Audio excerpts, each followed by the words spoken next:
Hey everybody, Thomas Joseph here, and today I'm tackling beans. And typically, whenever you're using dried beans, it's a 2-day process where you have to soak the beans overnight, and then you can actually use them the next day. But today I'm gonna show you the quick soaking method so that you can have your beans on the table in no time at all. So, I'm going to spread out the beans on a rimmed baking sheet like this, and what you really need to do is pick through them, make sure there are no little stones. If you have any broken pieces of the beans, just get rid of them because they will cook unevenly.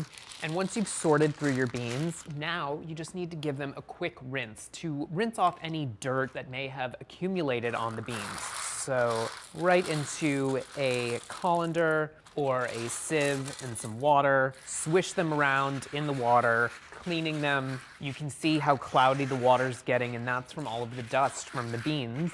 And now, once they're nicely rinsed, place them in a large pot and cover them with a good amount of water. I would say about 3 inches over the top of the beans.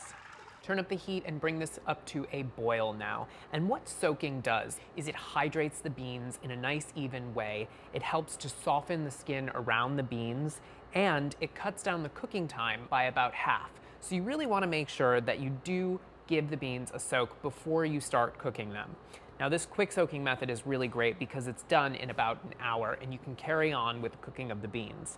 So the beans have come up to a boil. I'm gonna turn the heat off now and I'm gonna let these soak for about 1 hour, and then we'll be ready to cook them.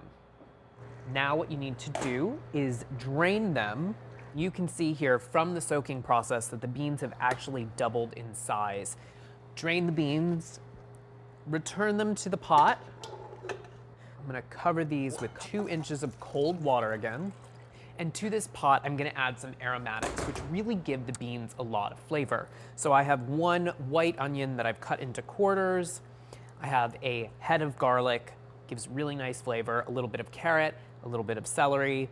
And today I'm using these beans for a wonderful chili. So I'm not gonna add any herbs, but you could certainly do that. So medium heat, bring this up to a low simmer and let it simmer until the beans are nice and tender. And that can take anywhere from 45 minutes to 2 hours depending on which beans you're using. So just check and make sure that the texture is just right for whatever dish you're making. So our beans have been simmering, and to test for doneness, what I like to do, don't just try 1 bean, try a few. Make sure that they are nice and tender. You should be able to squeeze them in your hands like that. It should be nice and creamy on the inside.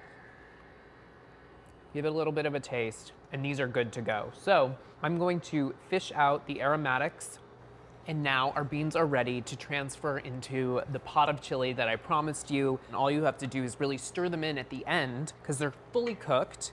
And this would be perfect for your Sunday game day. But you could do anything with these beans. You can chill them down and you can throw them into salads, or you can make a wonderful bean puree that you could serve with pita chips or crudité. So their beans are really great. If you are going to cool them down, what I suggest you do is cool them in the cooking liquid and store them in the cooking liquid so that the beans don't dry out or lose flavor. So there you have it, the quick cooking method for beans. It doesn't take 2 days. You can do it all in one.